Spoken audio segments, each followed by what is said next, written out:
He'd been watching folks miss all morning. So when Pete Garrison, the old range officer with a voice like gravel and coffee, barked, "Any snipers here?" It was mostly out of frustration never figured anybody'd answer, let alone the skinny ranch girl who'd been keeping to herself, sipping coffee in the corner of Eagle's Rest Mountain View Range. But Lily Jackson just got up, all calm, as if she was about to check on a fence post, not walk up to a firing line and do something nobody thought possible. Most days, Lily kept her head down. She'd learned early that talking too much around a certain type of man, especially the fresh from college, camo wearing, big money, small-town visitors only got her talked over or ignored. Out here in Montana, respect wasn't handed out. You earned it. And even then, some folks just refused to see it. That morning, she'd parked her dented Chevy under the pines, looked at herself in the rear view of a face a little older than 28 should look. Hair tied back practical, no makeup, hands already stained from work. Another Tuesday. She'd been coming here since Dr. Gray, the town's unofficial vet counselor, told her shooting might help her sleep, help her stop seeing sand and smoke every time she closed her eyes. Most people at the range didn't know Lily was a veteran. They just saw a girl in faded jeans, worn boots, a quiet way about her.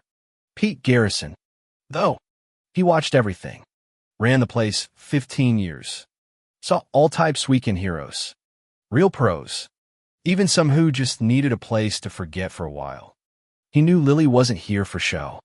He'd nod, "Morning, Lily," and she'd answer, "Just right," never more words than necessary. That day, 3 college boys pulled up in a glossy SUV, unloading guns with more accessories than sense. Derek Manning led the show, hair too perfect for the mountains, voice too loud for the quiet morning. "You here for the beginner's class?"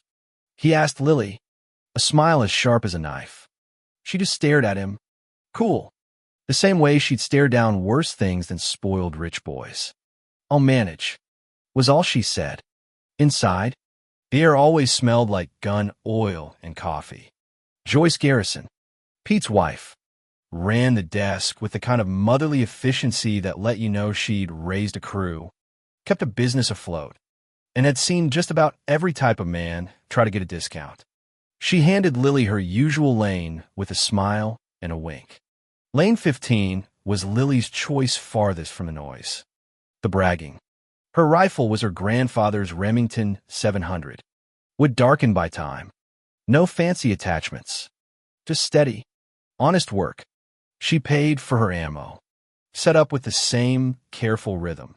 Check the bolt, line up the scope, breath in, breath out. Pete announced over the loudspeaker, "Range is hot. Eye and ear protection mandatory." Derek, not to be outdone, scoffed about 1,000 yards being nothing. But when it came time to shoot, his talk didn't match his aim. For an hour, Lily shot in her rhythm, methodical, precise. Every shot was therapy and survival, a way to remind herself that, even if she didn't control her dreams, she controlled this. Meanwhile, the college boys argued, Derek's expensive rifle bouncing in his grip like it wanted to escape. Sam Porter, smaller, quieter, shot better than Derek, which only made the leader more agitated. Pete watched. He'd seen 1,000 direct sight jaws, quick tempers, blaming the wind, the scope, the world. He didn't bother correcting them anymore. Young men convinced of their own brilliance wouldn't listen. Dr. Gray showed up, his silver hair and old Army rifle giving him the look of someone who'd seen a lot but said little. He nodded to Lily, asked how she was. Got the same answer as always, better. Progress came in inches with folks like Lily. The tension on the range built until, finally, after Derek had missed again, Pete called out, "Any snipers here?" Meant as a joke, more a sigh than a challenge. But Lily stood up, set her coffee aside, and everyone went quiet. Derek sneered. "You're joking, right? Conditions are tough today. Maybe you should try the closer targets first. Lily ignored him. Selected a standard Remington from the rental rack. Check the action. Shoulder the rifle. DR. Gray warned. It's not zeroed for you. Lily said. I'll adjust. She had, after all, shot with worse. Pete asked what distance she wanted. 4,000 meters. She said. The room fell dead silent. Even Derek looked rattled. Pete scratched his head. Only had targets set up to 500 meters. Lily asked for anything visible at 4,000.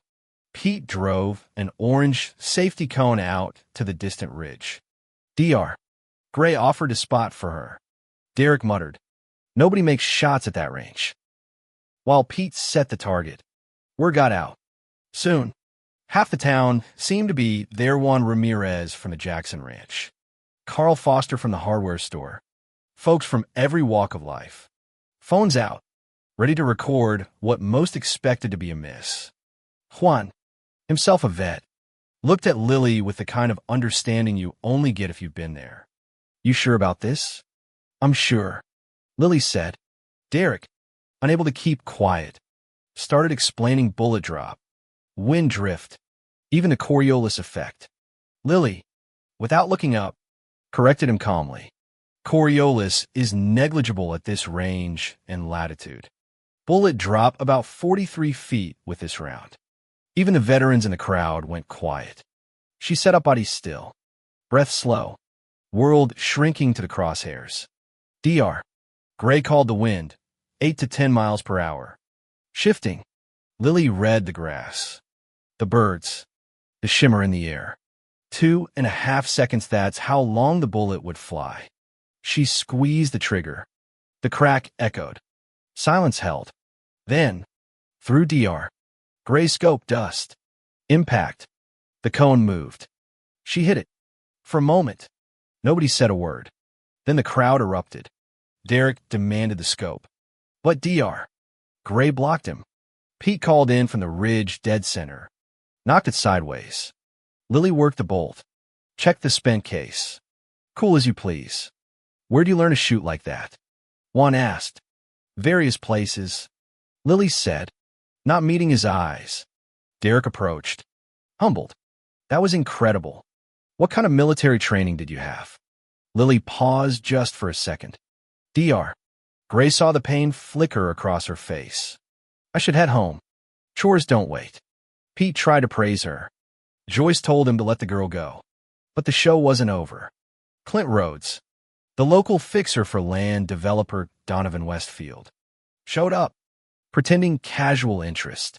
Military marksmanship from unexpected sources always makes for interesting conversations. Juan moved protectively between him and Lily. Rhodes asked about the Jackson ranchland Westfield needed for his big development. The threat was real, if veiled. Be a shame if anything disrupted your grandmother's peaceful retirement. After Rhodes left, DR. Gray said quietly, that wasn't about your shooting. That was reconnaissance. Someone's interested in your family. And it's not about marksmanship. Lily knew. The pressure had already started. Calls. Lawyers. County commissioners meeting next week about the development. That night, Lily told her grandmother what happened. Vera Jackson listened quietly, as she always did. Retired English teacher. Backbone of the family. Sharp as a tack. You made a 4,000-meter shot? She asked, doing the math in her head. That's not luck. That's training. Lily finally admitted it. 3 tours. Army Rangers. Afghanistan. I was good at what I did. Too good. Maybe. But you chose to come home. Vera said. Did I choose? Or did I run? Lily replied. Haunted. Soon, the trouble started. False accusations. Vandalism. The veteran network harassed. Local officials threatened. A friend's teenage daughter framed for vandalism at the development site. Westfield's people escalated quickly, turning the screws on anyone who stood up. So Lily called a meeting of the veterans. Carl, DR. Gray, Juan, others who'd served. They're treating this like a military operation. Lily said. We organize like they do-gather intelligence. Protect each other. Be ready. So I'm worried it sounded like war. Maybe not with guns, Lily said, but it's still war. When arrests started and the intimidation campaign got personal, the group split, some ready to fight, others scared for their families. Lily knew what she had to do. She'd tried for peace, but war kept finding her. That night, with the Montana wind howling, Lily sat outside, rifle across her lap, watching the horizon. She wasn't just a quiet ranch girl anymore. She was Viper, and she was done being afraid. If you made it this far, tell me where you're watching from, and hit subscribe, because next time, you'll see just how far someone will go to protect what matters most.